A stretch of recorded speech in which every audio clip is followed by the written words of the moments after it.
امید کرتی ہوں آپ سب خیریت سے ہوں گے۔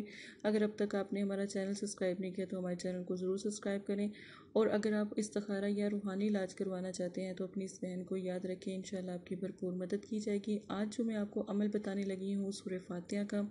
سورہ فاتحہ الحمدللہ قرآن پاک کی پہلی سورت ہے، اور بزرگان دین کا اس سورت سے بہت تعلق ہے۔ الحمدللہ جس نے بھی اس سورت کو لے کر عمل کیا یا وظیفہ کیا، انشاءاللہ اس کو کامیابی ہی ملی۔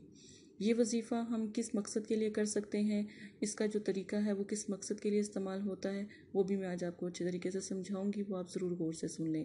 آپ نے جو ہے اگر آپ بازار سے عطر لے آئیں یا آپ کے پاس کوئی سا بھی عطر موجود ہے وہ عطر لے لیں، ٹھیک ہے۔ اگر کوئی پرفیوم موجود ہے تو پرفیوم لے لیں، ٹھیک ہے۔ اگر یہ چیزیں بھی نہیں ہیں آپ کے پاس تو آپ ایسا کریں کہ آپ عطر گلاب لے لیں، ٹھیک ہے، عرق گلاب لے لیں، یہ لے سکتے ہیں، یا پھر آپ تصور میں لا کر بھی آپ پڑھائی کر سکتے ہیں، دم کر سکتے ہیں۔ طریقہ اس کا یہ ہے کہ سورہ فاتحہ کو جو طریقہ میں آپ کو بتاؤں گی اس طریقے سے آپ پڑھیں۔ صبح فجر کے ٹائم آپ یہ وظیفہ کریں۔ صبح فجر کے ٹائم جب وظیفہ کرنا ہے تو فجر کی نماز سے پہلے ہی آپ سورہ فاتحہ کا 2 نفل حاجت کے پڑھ کے سورہ فاتحہ کا وظیفہ کریں۔ 3 مرتبہ سورہ فاتحہ آپ نے پڑھنی ہے، 3 دن کا عمل ہے، اور 3 مرتبہ ہی آپ سورہ فاتحہ پڑھیں گے۔ آپ نے کیا کرنا ہے، اپنے جس سے آپ مسخر و تسخیر کرنا چاہتے ہیں، جو آپ کا پیارا ہے، جو آپ سے محبت کرتا ہے، تو اس کے لیے آپ عمل کرنا چاہتے ہیں۔ تو اگر آپ فرض کریں کہ آپ کو اس کی والدہ کا نام نہیں پتہ تو آپ اماں ہوا لکھ سکتے ہیں، لیکن اس سے پہلے اگر آپ کو اس کے والد کا نام پتہ ہے تو والدہ کی جگہ والد کا نام لکھ لیں، یا پھر آپ جو ان سے اماں ہوا بھی کہہ سکتے ہیں۔ اب آپ نے کیا کرنا ہے، الحمد شریف کو آپ نے سٹارٹ کرنا ہے، الحمدللہ رب العالمین سے سٹارٹ کریں گے اور آمین تک ختم کریں گے، اور آپ نے آخر میں صرف نام لینا ہے جس کے لیے آپ عمل کر رہے ہیں، یعنی اعلیٰ خوب اور فلاں بن فلاں، یعنی لڑکے کا نام یا لڑکی کا نام، اس کے بعد اس کی والدہ کا نام آپ لیں گے۔ تصور میں آپ ضرور رکھیں گے کہ آپ کے سامنے ہی آپ کا پیارا ہاتھ باندھے، ہاتھ جوڑے کھڑا ہے اور آپ سے معافی تلافی کر رہا ہے، یہ تصور ایسا باندھیں، اور اس کے بعد آپ دیکھیے گا بالکل اسی طرح اگلے دن ہوگا، اگلے دن اسی طرح الحمدللہ آپ کا پیارا آپ کے سامنے کھڑا ہوگا اور آپ سے معافی تلافی کرے گا۔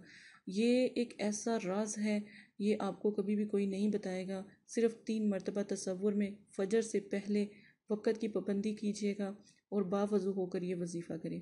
جب آپ یہ کر لیں، اس کے بعد جب آپ کا کام ہو جائے تو آپ ایک تو سب سے پہلی بات ہے کہ آپ اس کو معاف کر دیں، جو بھی اس نے غلطیاں کی ہیں، جو بھی کوتاہیاں کی ہیں، یا آپ کو تکلیف پہنچائی یا ناراض کیا، یہاں تک کہ آپ کو اس نے اگر بلاک کر دیا ہے یا وہ فون نہیں کرتا، آپ چاہتے ہیں اس کا فون، جو تصور میں رکھیں گے، جیسا تصور رکھیں گے، اگر تو وہ ہاتھ باندھے سامنے کھڑا ہونے کا تصور کریں گے، وہ بالکل اسی طرح آپ کے سامنے ہاتھ باندھے تصور میں کھڑا۔ اگر آپ سوچیں گے کہ آپ کے وہ کال کرے، اسی وقت کال کرے، یا پھر آپ کو وہ کال کر رہا ہے، یا اس طرح دیکھیں گے، اسی طرح ہی ہوگا۔ یہ اتنا نایاب وظیفہ ہے، ٹھیک ہے، یہ آپ نے کرنا ہے۔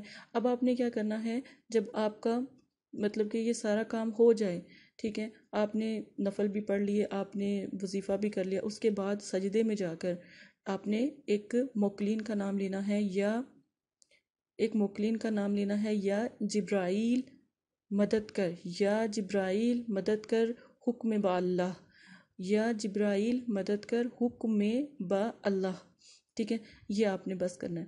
دیکھیں جب آپ وظیفہ کر لیں، مطلب کہ وظیفے کے بعد جب آپ اپنا پورا وظیفہ کر لیں تو پھر آپ نے کیا کرنا ہے کہ سیدھا سجدے میں چلے جانا ہے۔ سجدے میں جا کر آپ نے جو فرشتے ہیں سب سے بڑے، ان کا نام لے کر اللہ کا حکم دے کر تو آپ نے ان سے جو ہے دعا کروانی ہے، ٹھیک ہے۔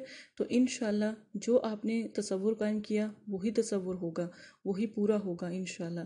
لیکن اس کا ناجائز استعمال نہ کریں، کسی کو اپنی طرف بلانے کے لیے نہ کریں۔ تو یہ جو سا اتنا اعلیٰ وظیفہ میں نے آپ کو بتایا، اس کا غلط استعمال، آپ اس کے جو ہے خود آپ کو اس کی جو بھی پریشانی ہوگی وہ آپ کو خود اٹھانی پڑے گی۔ یہ الٹ بھی ہو جاتا ہے اگر آپ غلط استعمال کرتے ہیں، ناجائز استعمال کرتے ہیں۔ اللہ کے کلام کا توبہ نعوذ باللہ کبھی بھی ہم غلط استعمال نہیں کر سکتے۔ اسی کے ساتھ اپنی اس بہن کو اجازت دیں، اپنا خیال رکھیے گا، دعاؤں میں یاد رکھیے گا۔ جزاک اللہ خیرہ۔ اگر آپ استخارہ روحانی علاج کرنا چاہتے ہیں یا آپ کو کوئی آپ کے کسی پیارے کو ایسی مشکل پریشانی ہے تو آپ ضرور رابطہ کریں۔ اللہ حافظ۔